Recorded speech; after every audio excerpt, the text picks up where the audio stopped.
James, thank you so much for coming in. No, absolute pleasure. I am obsessed with these books. I've read all three of them, and every single time I buy one of your books, I've read it within 2 days. I think it's brilliant. I never put it down.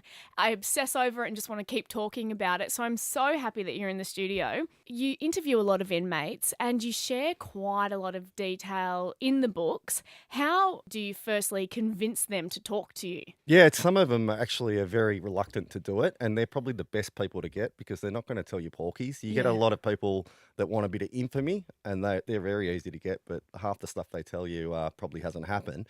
But it's just a matter of gaining their trust. So a lot of them I'll write a lot of letters to and get to know them that way. And you meet them 4 or 5 times before you actually gain their trust, and to get them to go on the record, it goes to a whole new level. But yeah, I've had some interesting episodes with it, with a couple of inmates getting in trouble while they've still been inside for things I've written, and I was going to ask about that. yeah. I was thinking that because you're reading the books and there's so much stuff like, details about what happens in the jail, stabbings, people smuggling things in, like all sorts of things, crimes that have happened on the outside.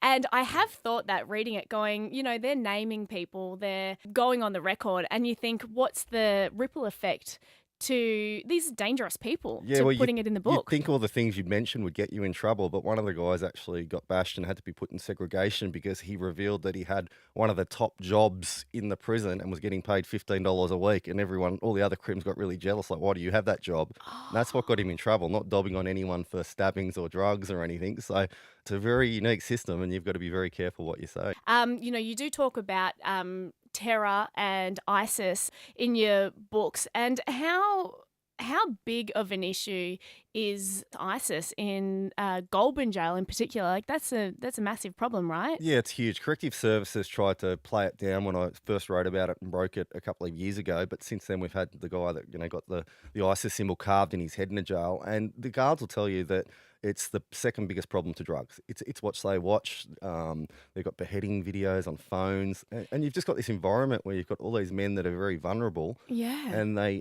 get converted to Islam in jail. A lot of pressure, and And they get paid to be converted, right? some of So them, but it's more you get bashed if you don't, especially if you're in one of the Lebanese yards.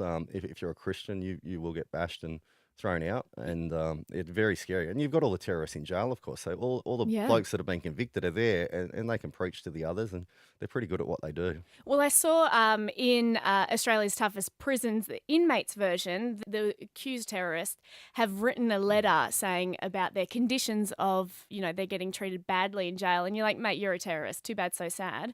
But you do a really good job of trying to not be too opinionated about it. You're like, look, I'm sure I said boo-hoo yeah. somewhere in there.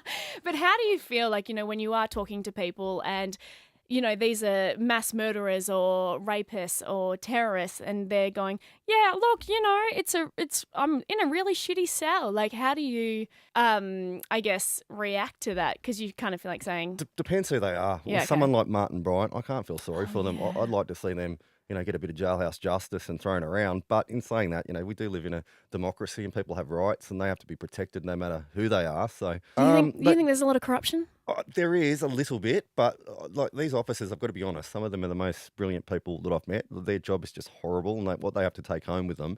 And it's like anything. I think 99% of them are law-abiding and professional, but there is that 1%. We have written about them. But what I can tell you is that the officers actually hate them more than anything. They'll give them the big serve if they find out. They won't talk to them. They're sort of gone for life. Do you think that the prison system, the way it is, do you think that people go in and they can reform, or do you think that it just makes people worse? Depends who they are. Like, I sort of break the crims down into a couple of categories. Yeah. So you've got the career criminals. They're the people that are involved in, drug dealing and all that sort of stuff. They'll never reform. It's part of their job going to jail. They go in and learn as much as they can. Yeah. You've got drug addicts, which are called junkies.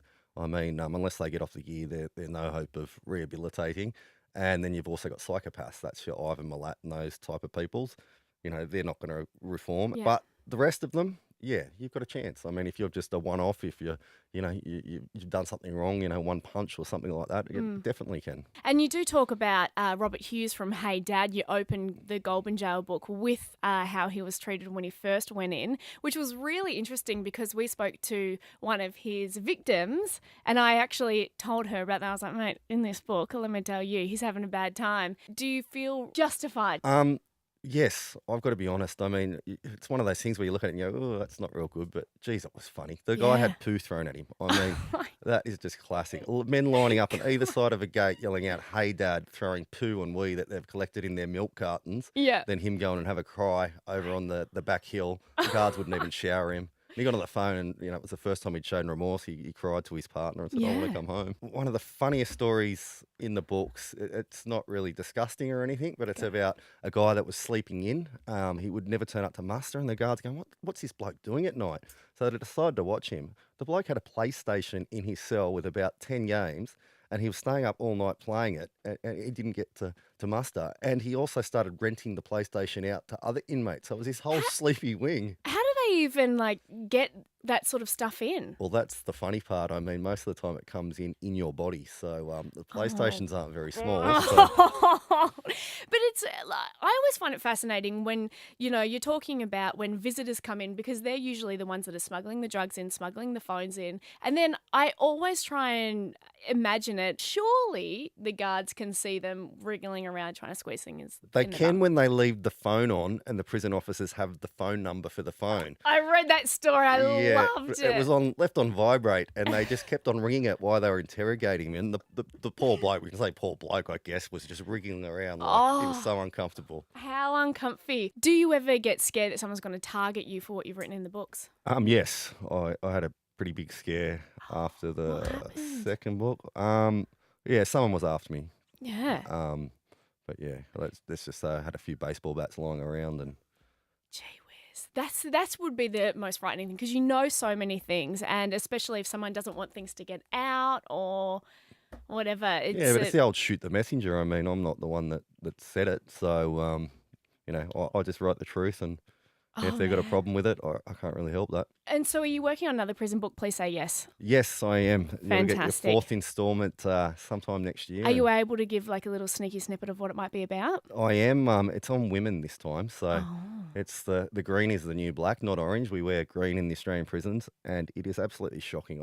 I didn't think that the women would be this bad, but they're twice as bad as any of the men. And you Like, know, what sort of things do they do? men spend a lot of time turning objects into shivs for protection and violence. Absolutely. Women do the opposite. So this great story I've just heard about a zucchini garden in a particular jail, Oh and they were my. all growing the zucchinis as big as they could.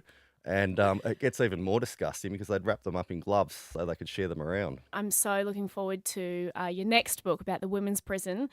Thank you so much for coming in. I really appreciate it. I am excited. I've got so many things that I want to say. Thank you so much. I really appreciate No, it. thank you very much. Really appreciate it.